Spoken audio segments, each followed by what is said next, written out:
सबसे पहली बात, सबसे काम की बात कि इस संडे को टेस्ट होगा नहीं। हाँ कोई नहीं, बचा के रखो, जो पढ़ लिया सारा वो अगले हफ्ते हो जाएगा। बट द थिंग इज़ के क्वेश्चन पेपर एकदम बन के तैयार था, मतलब प्रिंट भी निकल चुके हैं क्वेश्चन पेपर के, हमारे एंड से कोई प्रॉब्लम नहीं है। कल जो हम एंट्रेंस की क्लास रखना चाह रहे थे वो हम कल रख नहीं पा रहे सैटरडे को यूटी पुटी की वजह से, तो फिर वो क्लास हमको संडे को शिफ्ट करनी पड़ी है। तो अब अगर संडे को जो है क्लास होगी 4 घंटे की, तो फिर टेस्ट कब होएगा? तो फिर हो नहीं सकता। हाँ एंट्रेंस की, ठीक है ना, पहली चीज़। दूसरी चीज़ ये हुई कि संडे को पीटीएम है तुम्हारी, संडे को पीटीएम है तुम लोगों की, और तुम्हारी पीटीएम का समय है सुबह 9:30 बजे से लेकर के 11:30 बजे तक का। तो मैंने कहा इस संडे को, बेटा गेट बंद कर ऋषि का पूरा, तो मैंने कहा मैं ये वाला जो काम है इसको तो निपटा ही देता हूँ एटलीस्ट, है ना। 9:30 बजे से लेकर के 11:30 बजे तक पीटीएम है इस संडे को 11th क्लास वालों की, और बाकी फिर क्लास का टाइम मैंने एंट्रेंस वाली क्लास का टाइम तुम्हें मैसेज कर दिया है। इस संडे को टेस्ट नहीं है, ये वाला टेस्ट अब अगले संडे को होगा, सबसे पहली चीज़। और मैं इससे पहले कि भूल जाऊं दोबारा बता दूं, बैकअप क्लास कल होगी 9:30 बजे होगी कल सुबह बैकअप क्लास, ठीक है। कल सुबह 9:30 बजे क्या होगी? बैकअप क्लास होगी। तो मैंने बहुत मतलब बाहर बैठ के इसी पे तो माथा पच्ची कर रहा था मैं कि भाई टाइमिंग एडजस्ट नहीं हो पा रही, टाइमिंग का क्या करूं। तो फिर ऐसे ही फाइनली एडजस्ट हो पाई है, और कोई तरीका अपने को मिला नहीं। तो ये कहानी ख़त्म हुई।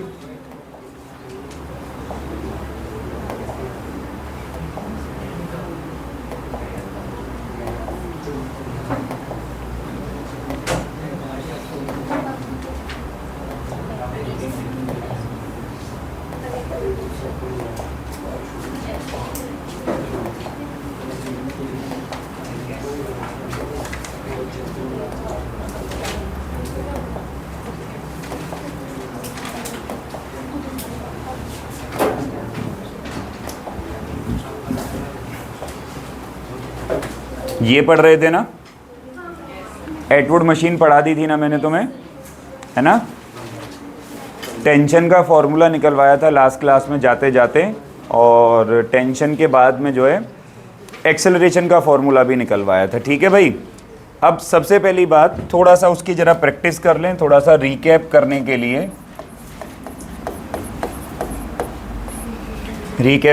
लिए, इसी फॉर्मूले को वापस ज़रा लिख के देख लेते हैं। तो एक्सेलरेशन का हमारा फॉर्मूला निकला था g m1 minus m2 upon में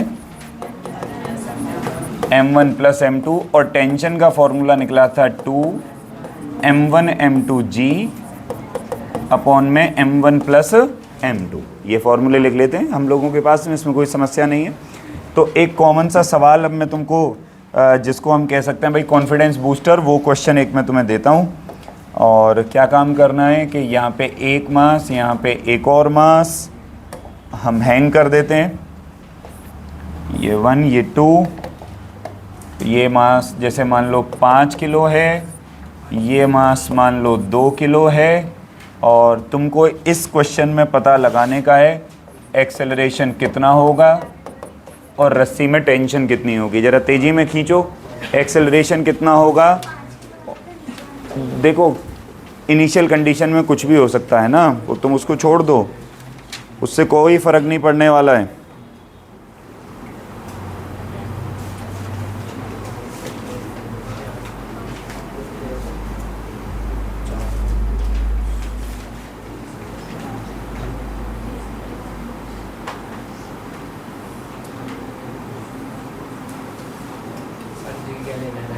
टेन लो, 10 इन क्वेश्चंस में 10 लो।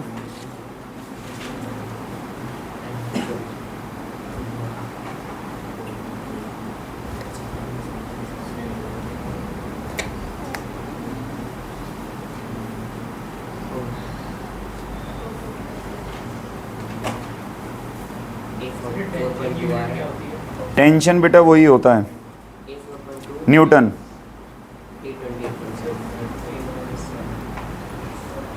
टेंशन की यूनिट न्यूटन होती है, टेंशन फोर्स ही होती है बस। हाँ जी, इसमें तो डायरेक्ट वैल्यू पुट करनी थी और तो कुछ भी है नहीं, डायरेक्ट वैल्यू पुट करनी है। आंसर आया क्या? आंसर आया? अच्छा, कितना आया?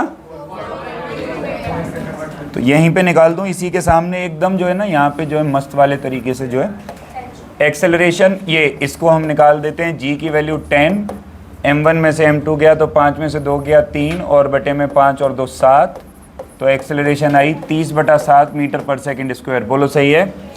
और अगर टेंशन निकालनी है तो 2 गुणा में 2 गुणा में 5 गुणा में 10 और बटे में m1 प्लस में m2।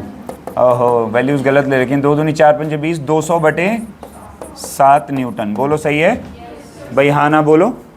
यही आया। इसमें केवल फॉर्मूले में क्या पुट करने का है? वैल्यू। तो अगर तुम लोग सही वैल्यू पुट कर पाए तो तुम्हारा आंसर क्या आएगा? सही।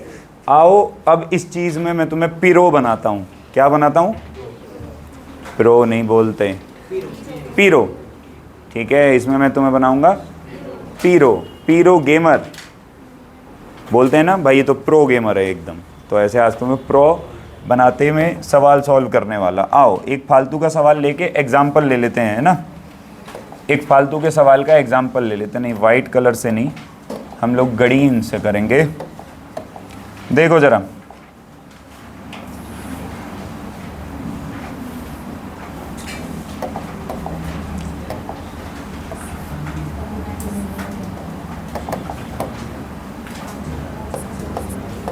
चार किलो 2 किलो।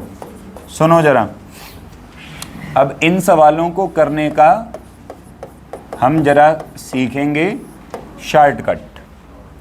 क्या सीखेंगे इससे ना, मतलब ये तुम लोग अपने स्कूल में कर नहीं सकते, ऐसे करोगे वैसे ही जो फॉर्मूले मैंने समझाए, लेकिन एंट्रेंस में काम आएगा, पहली बात। दूसरी बात, आपके क्वेश्चन के आंसर को चेक करने के काम आएगा शॉर्टकट। इस तरीके को कहते हैं नेट फोर्स पुलिंग मेथड। इसको कहते हैं नेट फोर्स पुलिंग मेथड। इस तरीके का नाम है ये। कुछ नहीं करना तुम्हें, इधर देखो, लिखते रहोगे तो समझ नहीं आएगा। इधर देखो जरा, इधर इसका मास कितना है? 4 किलो। अगर इसको नीचे, मतलब इसका जो वेट होगा वो नीचे की तरफ होगा ना, कितना होगा? यानी कि 40। अगर जी की वैल्यू 10 ले लूँ तो इसका वजन भी नीचे को होगा, कितना होगा? अरे हाँ ना बोलो। ये 40 से नीचे आ रहा है, ये 20 से नीचे आ रहा है, तो नेट कितने से नीचे आएगा? नेट कितने से? 20। नेट फोर्स कितनी हुई? अरे ये 40 से खींच रहा है, ये 20 से वापस इसको नीचे खींच रहा है, तो ये नेट फोर्स कितनी हुई? 40 माइनस 20, नेट फोर्स कितनी हो गई? 20। कितनी होगी भाई? नेट फोर्स होगी 20। नेट मास कितना है सिस्टम का? 6 किलो। 4 और 2 6। फोर्स का फॉर्मूला होता है मा। नेट फोर्स है 20, मास है 6, एक्सेलरेशन है a। एक्सेलरेशन आ गई 20/6 मीटर पर सेकेंड स्क्वायर बराबर 10/3 मीटर पर सेकेंड स्क्वायर। खत्म आंसर। ऐसे कर लो, चाहे उस फॉर्मूले में लगा लो जो तुम्हें फॉर्मूला सिखाया अभी, Gm1 - m2 अपॉन में m1 + m2, बात एक ही है। आंसर दोनों से क्या आएगा? Same. Net force pulling method से क्वेश्चन जल्दी हो जाता है। ये सवाल ओरली भी हो सकते हैं, तुमने देखे होंगे कुछ स्टूडेंट हो सकता है तुम्हारी क्लास में पढ़ते हो जो ये इन इंस्टीट्यूट्स में जाते होंगे पढ़ने ना, आकाश नारायणा, VMC, फिटजी पुटजी, वो एकदम ऐसे पटाख से जवाब दे देते होंगे। वो पटाख से जवाब यहीं से आता है, इन पुली वाले क्वेश्चंस का तुरंत। वो अपने ये तो जब तुम पक्के हो जाओगे तो कैलकुलेशन अपने मन में कर सकते हो तुम लोग भाई। 40 20 20 20 6 20/6 आंसर खत्म। ऐसे लिखने की भी ज़रूरत नहीं है, ये तो केवल मन में होना चाहिए। और ले बता, देख मैं तेरे सामने करके दिखाता हूँ, एक जरा ऐसे देख। चलो बताना, ओरली बताना इसका आंसर मेरे को। मेरे को इसका आंसर ओरली चाहिए। ये 10 किलो, ये 5 किलो। बोल एक्सेलरेशन कितनी? जल्दी बोल, जल्दी बोल, जल्दी बोल, जल्दी बोल। ले मेरा आंसर आ गया, ख़त्म। आंसर आ गया ना, 50/15। अरे हाँ ना बोल, तेरे को बस नेट फोर्स कैलकुलेट करनी है। इधर 100, इधर 50, 100 में 50 गया 50, नेट मास 15, 50/15 खत्म। विद इन सेकंड, 10 सेकंड का क्वेश्चन है। कितनी देर का क्वेश्चन है? 10 सेकंड का क्वेश्चन है। ये ले चल ले, इसका आंसर बताना। मेरे लिखने से पहले मेरे को आंसर चाहिए, मतलब जो है ओरली। बिना कॉपी पेन चलाए मेरे को इसका आंसर चाहिए जो है, मतलब जो है मैं जैसे ही इसकी जो है मतलब वैल्यू लिखूँ, मेरे को इसका क्या चाहिए आंसर। ये 6 किलो, ये 3 किलो। बोल एक्सेलरेशन कितनी? 30/9। बोल एक्सेलरेशन कितनी? 30/9 मीटर पर सेकंड का। अरे हाँ ना बोल भाई। टेंशन नहीं निकल सकती इस तरीके से, लेकिन एक्सेलरेशन तुरंत चुटकियों में निकलेगी। अबे आया नहीं आया? पक्की बात। जरा एग्जाम्पल उतार, फिर इसमें थोड़ा सा और तेरे को पिरो बनाऊंगा, देख। ऑब्वियस सी बात है, पिछले चैप्टर्स में जो आपको सिखाया गया वो आपको आना चाहिए, तभी आप आगे बढ़ पाएंगे, अदरवाइज आप आगे बढ़ ही नहीं पाएंगे। आपको जो है ना हमेशा गड़बड़ लगती रहेगी। आइए जरा देखते हैं। सबसे पहली बात, इस वाले ब्लॉक को देखें हम लोग, 4 किलो वाले को। इसका वेट इसे किधर खींचने की कोशिश करेगा? नीचे। वेट होगा इसका कितना? 40 न्यूटन। वेट होगा इसका कितना? अरे हाँ ना बोलो, वेट कितना होगा इसका? अब इस 40 न्यूटन के अगर हम लोग कंपोनेंट कर दें तो एक कंपोनेंट इधर और एक कंपोनेंट इधर, और अगर ये वाला एंगल 37 डिग्री है तो ये वाला एंगल भी क्या होता है? 37। तो ये कंपोनेंट बनेगा 40 cos 37 और ये बनेगा 40 sin 37। कंपोनेंट करना वेक्टर्स में, कंपोनेंट करना किस में? वेक्टर्स में। अब जरा उस पर भी आ जाओ, वो भी 4 किलो का है तो इसका भी वेट इसे किधर लाने की कोशिश करेगा? नीचे। कितना न्यूटन? 40 न्यूटन। इस 40 न्यूटन के भी कितने कंपोनेंट बनेंगे? 2। एक कंपोनेंट इधर, एक कंपोनेंट इधर। ये 53 तो ये भी, तो ये बना 40 cos 53 और ये क्या बना? 40 sin 53। बोलो सही है क्या? कंपोनेंट कर दिए मैंने, और तो कुछ भी किया नहीं अभी तक। और मैं इसको चला दिया ना मैंने, देखना रिकॉर्डिंग चालू है। हाँ चालू है, ठीक हो जरा। आओ जरा आप 40 sin 37 की वैल्यू निकालो, कितनी है? 40 इंटू में 3/5 8 जा 24 न्यूटन, यानी कि नीचे की तरफ कितनी फोर्स लग रही है? अब जरा इसकी वैल्यू निकालो। साइन 53 कितना आएगा? 40 गुणा वट इज साइन 53? 4/5 32 न्यूटन। कितना न्यूटन? अब तुम देखो, नेट फोर्स पुलिंग मेथड लगाओ, इधर से नीचे की तरफ, ध्यान लगा के सोच। इसको नीचे लाने वाली कौन सी फोर्स है? 32। इसको अपोज कौन सी फोर्स कर रही है? 24। ये वाली फोर्स थोड़ी कंसीडर करोगे। अरे भाई नीचे खींचने वाली फोर्स कौन सी है? जो नीचे खींच रही है। नीचे कितनी खींच रही है? इधर से कितनी खींच रही है? 32 में से 24 गया तो एफ नेट कितना आ गया? मास नेट कितना है? एक्सेलरेशन कितना है? पूरे सिस्टम का एक्सेलरेशन है 1 मीटर पर सेकंड स्क्वायर। पूरे सिस्टम का एक्सेलरेशन कितना है? 1 मीटर पर सेकंड का। अरे भाई हाँ ना बोलो। अगर कंपोनेंट करने आ रहे हैं तो सवाल हो गया। और दूसरी बात, ये सवाल आसानी से होता ही इस मेथड से है। अगर तुम ध्यान लगा के सोचो थोड़ा सा, ऊपर वाले ने बुद्धि अगर दी हो, अगर तुम इसमें वो फॉर्मूला लगाओ Gm1 माइनस M2 अपॉन में M1 प्लस M2, तो इसके हिसाब से तो 0 एक्सेलरेशन है, क्योंकि तुम्हारे लिए तो M1 और M2 क्या है? बराबर। तो मतलब वो फॉर्मूला इस केस में वैलिड, वो फॉर्मूला केवल और केवल पुली के लिए वैलिड है इस वाले केस में, इसके अलावा किसी और केस में ये नहीं लगेगा। लेकिन नेट फोर्स पुलिंग मेथड हर केस में क्या है? वैलिड। यार मुझे लगा नहीं तुम्हें आया। क्या ज्यादा मुश्किल करवा दिया क्या सवाल? देखो तुम्हारी मैडम ने अगर स्कूल में ऐसे क्वेश्चन करवाए नहीं है तो कायदे में उसको देने भी नहीं चाहिए। अगर वो दे रही है तो ये कर दो, कोई दिक्कत वाली बात नहीं है, हो जाएगा फिर, क्योंकि और कोई तरीका भी नहीं है। देखो एक्सेलरेशन तो 10/3 निकल गई नेट फोर्स पुलिंग मेथड से, ये तो सबको समझ आई क्या होगा ना भाई। इधर से कितने से खींच रहा है? सही है। इधर इसका वेट कितना है? ठीक है जी। तो ये रजिस्ट्री करेगा इसको, ऑब्वियस सी बात है। अब अगर ये इसको 20 से नीचे से खींच रहा है तो टेंशन कितनी होगी? टी ऊपर की तरफ। अरे आना बोल। अब अगर ये टेंशन टी ऊपर की तरफ है तो इस पे, इस रस्सी में भी तो टेंशन लगेगी टी। मुझे लगा नहीं तुम्हें आया। अरे हाँ ना बोल यार। अब ध्यान लगा के देख, इस वाले के लिए तो इक्वेशन, अच्छा ये 2 बड़ा है और 1 छोटा है, तो सिस्टम किधर को आएगा? सिस्टम किधर को आएगा? अब तू देख, 20 बड़ा कि टेंशन बड़ा? कौन बड़ा? 20 के टेंशन 20, क्योंकि आ किधर रहा है? नीचे। तो 20 में से टेंशन को माइनस करेंगे तो आंसर आना चाहिए मास इनटू एक्सेलरेशन। बोल, इसका मास कितना है? 2, और एक्सेलरेशन कितनी हो गई? a। 20 घटा t बराबर 2 इंटू 10/3, तो 20 माइनस 20/3 बराबर t। तो टेंशन बराबर आई 60 माइनस 20, 40/3। हाँ, वो तुक्कम पंक्ति में आ जाएगा, लेकिन तरीका ये है, ठीक है? तरीका जो है ये है। अभी मैं इसमें फ्रिक्शन डाल दूं, फिर मैं ये कह दूं यहाँ ये ब्लॉक पे यहाँ ना फ्रिक्शन हो रही है, फिर गलत हो जाएगा आंसर, ठीक है? इसलिए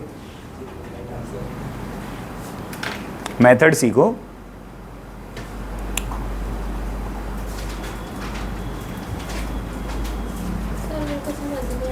क्या नहीं समझ आया बेटा? बता।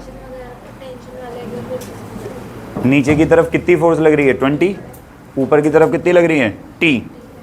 सिस्टम आ किधर रहा है? नीचे। तो कौन बड़ा? T बड़ा कि 20 बड़ा? तो इसलिए 20 में से T को क्या कर दिया? और नेट फोर्स का फॉर्मूला क्या होता है? मास इनटू, इसका मास कितना है? 2। एक्सेलरेशन कितनी मानी है? a। और एक्सेलरेशन पहले से निकाल रखी थी, वो वैल्यू रख दी, खत्म। अरे आया? नहीं आया? पक्की बात? सोच लो। चलो इसको हटाऊं? अच्छा, कितने अच्छे बच्चे हो तुम लोग, बहुत अच्छे बच्चे। आओ, एक ही सवाल में सारे करा दूंगा। ये लो, तुम्हारी सेवा में एक और सवाल, 1 मोर क्वेश्चन। यहां पुली है,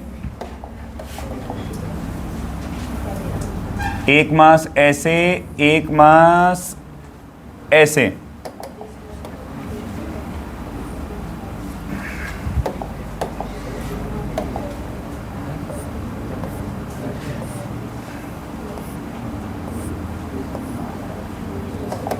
घबराना नहीं है बिल्कुल भी।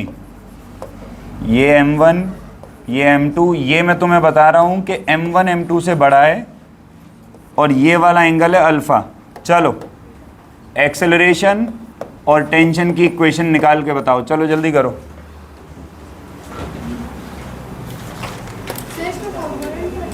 देखो तुम डिसाइड करो। फिजिक्स मैंने नहीं बनाई, जिन लोगों ने बनाई उनसे कंप्लेन करो। मैं तो बस फुटप्रिंट्स पढ़ा रहा हूँ। अगर हम 50 लाख लोगों को कन्विंस कर दें एक शेयर खरीदने में, कुछ नहीं होगा। पागल नहीं, 1% मुश्किल से। मजाक लगा रहा है क्या? HDFC का एक शेयर 1604 रुपये का है अभी लगभग, ठीक है? कितने का है मालूम? कितना वॉल्यूम है उसमें? $1 ट्रिलियन।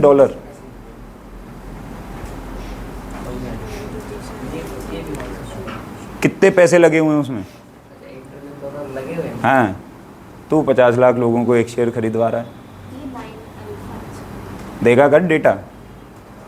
पहली बात तो तू 50 लाख लोगों को कन्विंस नहीं कर पाएगा, कर लिया, कुछ नहीं होगा उससे भी, कम से कम कितने चाहिए? कुछ भी नहीं। ये तो बेवकूफ़ी वाली बात है, तो हाइपोथेसिस पे काम कर रहा है, तो ऐसे कुछ नहीं हो सकता। कंपनियां ही मार्केट हैं, तो मैंने मैनिपुलेट नहीं कर सकते। हाँ। वो भी मध्य के ज़माने में कमा गया, आज के ज़माने में बड़ा मुश्किल है। राकेश झुनझुनवाला अमीर बन गया टाइटन का शेयर खरीद के। 2 पता नहीं 3 रुपये में ख़रीदा था उसने शेयर टाइटन का, और वो भी इसलिए ख़रीदा था, उसके पास एक टाइटन कंपनी में अंदर काम करने वाला था। उसने उसको खबर लीक कर दी कि टाइटन कंपनी को टाटा एक्वायर करेगा, ठीक है? 2 या 3 रुपये पे शेयर खरीदा था। उस ज़माने में शेयर की कीमत पहुंची थी 100 सौ के करीब तुरंत टाटा के एक्वायर करते ही, और उसने खरीदे थे मेरे ख्याल से तकरीबन 20-30 हज़ार शेयर।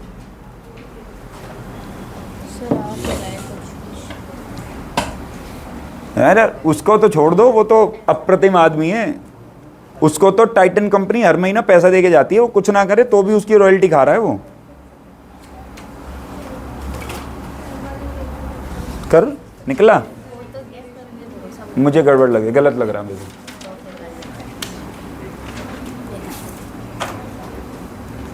क्या हुआ, सरेंडर कर दिए पहले ही? सोचो, थोड़ा सोचो, दिमाग पे जोर डालो। क्या एक्सेलरेशन? खाली साइन अल्फा? नहीं, मतलब ही नहीं बनता। कॉम्प्लिकेटेड इक्वेशन बनेगी बढ़िया सी, जिसको पढ़ने में भी मुझे आनंद आए।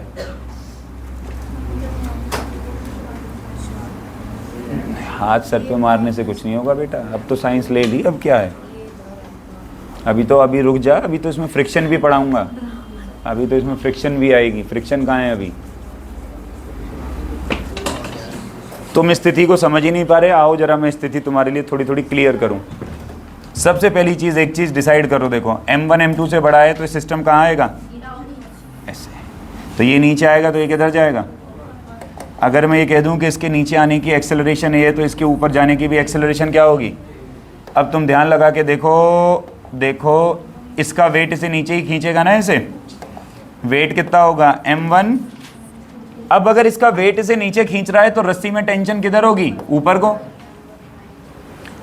यार सोच के देख, मैंने हाथ में थैला लिया है, थैले में सब्जी है, थैले में जैसे जैसे सब्जी का वजन बढ़ता जाएगा क्या रस्सी और ज़्यादा खिंचती जाएगी? तो रस्सी में जो टेंशन है उसकी डायरेक्शन नीचे की तरफ है कि ऊपर की तरफ? नीचे की तरफ होगी तो साला थैला ही ना गिर जाएगा नीचे। इसीलिए अगर वजन इसको नीचे खींच रहा है तो टेंशन किधर होगी? ऊपर को। अब देख जरा, इसका जो वेट है m2 का वो ऐसे होगा m2g, और इसके कंपोनेंट अभी करके दिखाए थे, एक कंपोनेंट इधर और एक कंपोनेंट इधर। समझ में नहीं आता तब भी तुम इसको याद कर सकते हो कि ये अगर अल्फा तो ये भी, तो ये वाला कंपोनेंट होगा m2 cos अल्फा, m2, बोलो सही है? अब अगर ये m2 साइन अल्फा इसे नीचे खींच रहा है तो रस्सी इसे भी तो खींच रही होगी, और रस्सी की टेंशन क्या रहेगी? टी। जब तक रस्सी नहीं बदलेगी ना, ध्यान रखना, जब तक टेंशन नहीं बदलेगी। जब तक रस्सी सेम है टेंशन सेम है। रस्सी बदल गई, टेंशन बदल गई। ठीक है? अब सोचो, ध्यान लगा के देख, इधर लिखो नहीं, अब समझने पे जोड़ दो। थोड़ी देर के लिए इस पार्ट को भूल जाओ, लेफ्ट हैंड साइड वाले को, राइट हैंड साइड वाले को याद रखो। ठीक है? आ किधर रहा है? तो m1g बड़ा कि t बड़ा? तो नेट फोर्स निकालने के लिए m1g में से t को क्या कर दूं? और फोर्स का फॉर्मूला क्या होता है? मास इनटू, इसका मास कितना है? एक्सेलरेशन कितनी है? Let this be equation number. अब जरा इसको भूल जा, जरा इस पे फोकस कर। ये किधर जा रहा है? ऊपर की तरफ कितनी फोर्स लग रही है? t, और नीचे कितनी लग रही है? m2g cos अल्फा, m2g साइन अल्फा। वेट है ना? अरे हाँ ना, बोलो। अब जा ऊपर रहा है तो कौन बड़ा? t बड़ा कि ये बड़ा? तो नेट फोर्स निकालने के लिए t में से इसको माइनस कर दूं तो t minus m2g sine alpha बराबर फोर्स, और फोर्स का फॉर्मूला मास इनटू, इसका मास कितना? एक्सेलरेशन कितनी? तो m2 इंटू में a। Let this be equation number 1 और 2 को डिवाइड कर दें। जैसे ही डिवाइड करोगे m1g माइनस टी बटे में t minus m2g sine alpha बराबर m1 अपॉन m2, यही बचेगा। Cross multiply m1 m2g minus m2t is m1t minus m1 m2g sine alpha. बोलो सही है? टी को एक तरफ कर लो, इसको उधर ले जाओ, इसको इधर ले आओ। m1 m2g जमा m1 m2g साइन अल्फा बराबर m1t जमा m2t। बोलो सही है?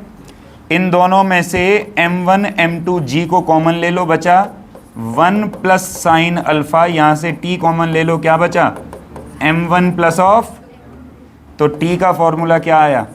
m1 m2g ब्रैकेट में 1 प्लस साइन अल्फा अपॉन में m1 प्लस ऑफ m2। हाँ ना बोलो? आंसर आया? ये निकलेगा टेंशन, ये है टेंशन। तो क्या अब एक्सेलरेशन भी निकल जाएगा? कैसे निकल जाएगा? इस इक्वेशन में टेंशन की वैल्यू डाल दे, क्या आ जाएगा? एक्सेलरेशन। अरे यार हाँ ना बोलो, तोते उड़ गए तुम्हारे, शक्ल दिखा रही है कि तोते उड़ गए भाई साहब, एकदम एक ऐसे उतार।